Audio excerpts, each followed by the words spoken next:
Papun Voice mendatangi masyarakat suku Mapi Biakar. Di Jalan Biak melihat kondisi kerusakan fasilitas dapur warga sekaligus meminta keterangan fakta mata yang melihat siapa aktor kejadiannya. Menurut saksi mata yang melihat jarak 25 meter korban anak kepala Satpol PP dengan motornya. Itu kemarin kejadian tengah malam, kita lihat ada orang jatuh, kita nggak berani keluar. Kalau memang orang jatuh itu mabuk kah apa, kita nggak tahu, kita nggak nolong juga. Kita soalnya cuma lihat dari dalam. Terus beberapa saat Satpol PP datang, tanya kita juga jawab apa adanya. Memang tadi di situ ada orang jatuh, Pak. Ada lihat gini-gini, tidak lihat semua sekali. Kita soalnya takut keluar juga. Jadi kalau kita bilang menolong dia, kita bilang dia mabuk, tidak ada.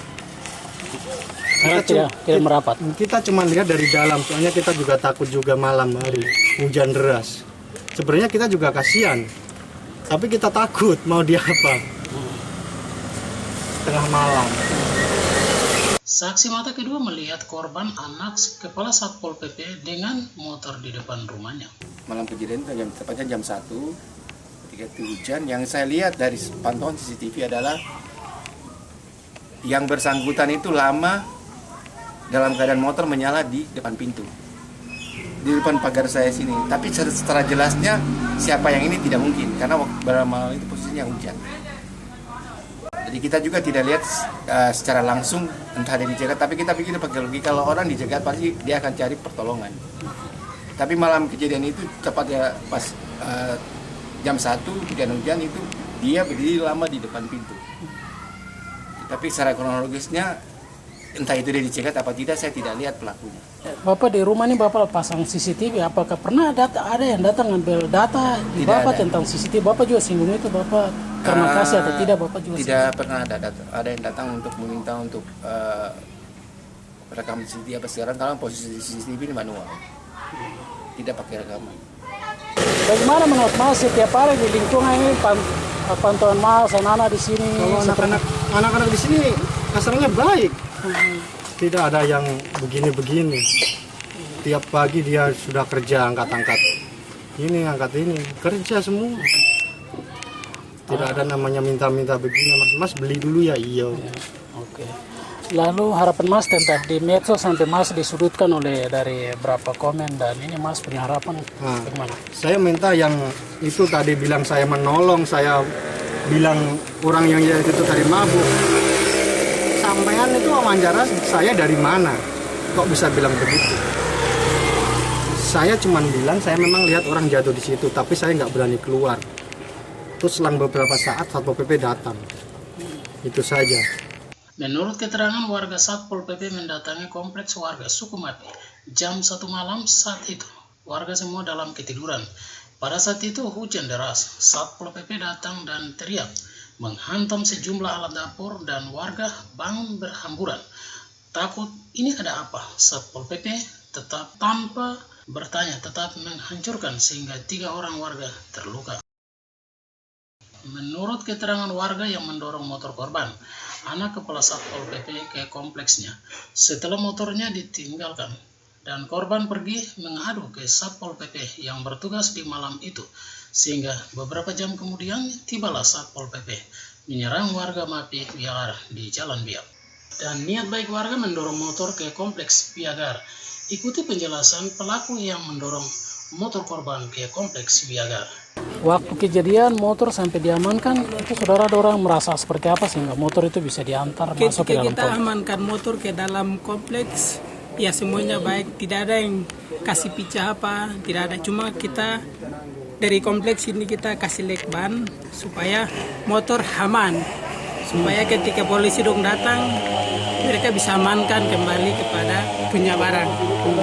Ya, jadi terus waktu malam itu kan ada yang bilang di kompleks ini ada orang mabuk yang pukulnya. Menurut saudara seperti apa? Itu tidak ada yang keluar malam, terus tidak ada yang mabuk. Pada saat itu juga hujan lebat. Jadi kami dari kompleks ini tidak ada yang keluar. Terkait dengan kemarin penyerangan oleh Satpol PP yang mereka datang di jam 1 malam itu, bagaimana dengan situasi di malam hari Mama dong rasakan sampai Mama dong tidak tidur? Seperti apa? Itu kita semua dalam keadaan tidur, itu semua sudah tidur nyenyak. Kita tidak tahu. Yang dorong teriak dari sini ke sana itu teriak. Setelah dorong garis dinding semua kasih pecah barang-barang, itu baru. Nah, kita semua saya kaget bangun, saya masuk di pojok. Saya cari pintu-pintu ada di mana. Itu kita berdiri macam mabuk-mabuk sudah, itu kan sudah sono.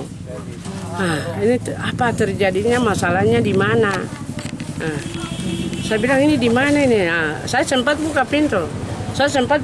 Keluar begini ya. Itu sudah. Dorong sudah datang pergi pukul dinding, kasih pecah orang punya barang-barang. Saya punya kios kecil, dia papan itu dia bunyi tak karuan itu yang saya bangun. Apa? Saya sangka itu gempa bumi datang baru kasih pecah ini rumah sebelah ini. Jadi saya kaget bangun anak-anak. Teriak, ayah bunuh begitu. Bunuh karena dong sudah masuk. Sudah pukul orang kiri kanan. Di depan sudah, kalau dong lari ke depan ini saya tidak tahu yang ada toke anak kecil punya ini tangan tabala itu.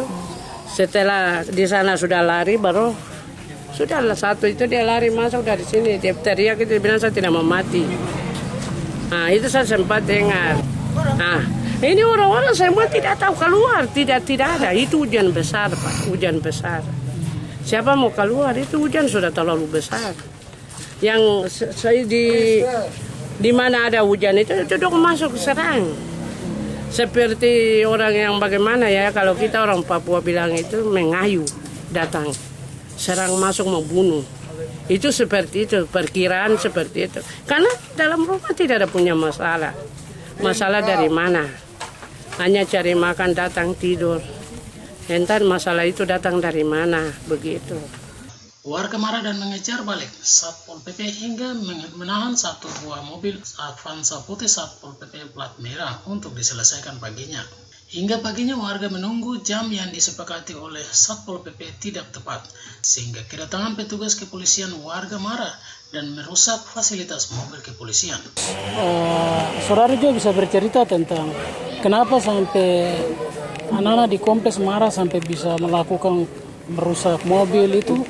Apa ada bahasa atau seperti apa sehingga itu buat sampai bisa cerita itu sedikit? Oh iya, itu ada kata yang kurang bagus sehingga anak-anak dari kompleks mereka tidak tenang dan mereka tidak mau mereka tidak tenang dari bahasa yang kurang bagus yang polisi orang Jayapura dia sampaikan kepada masyarakat di kompleks ini. Orang Papua bodoh. Nah ini dari kompleks ini mereka tidak tenang, maka mereka langsung kasih pecah mobil, terus baku pukul dengan polisi. Lalu yang saudara melihat orang Jayapura tuh kenal orang persis orangnya. Orang Jayapura tuh tahu dia, artinya muka ciri-cirinya kenal. Iya kenal. Orang Jayapura itu kenal, pendek, hitam. Ya kenal. Sehingga kepolisian berhasil mengangkut 32 warga ke kantor polisi untuk diproses persoalannya. Saya Urbanus, Papuan Voices melaporkan.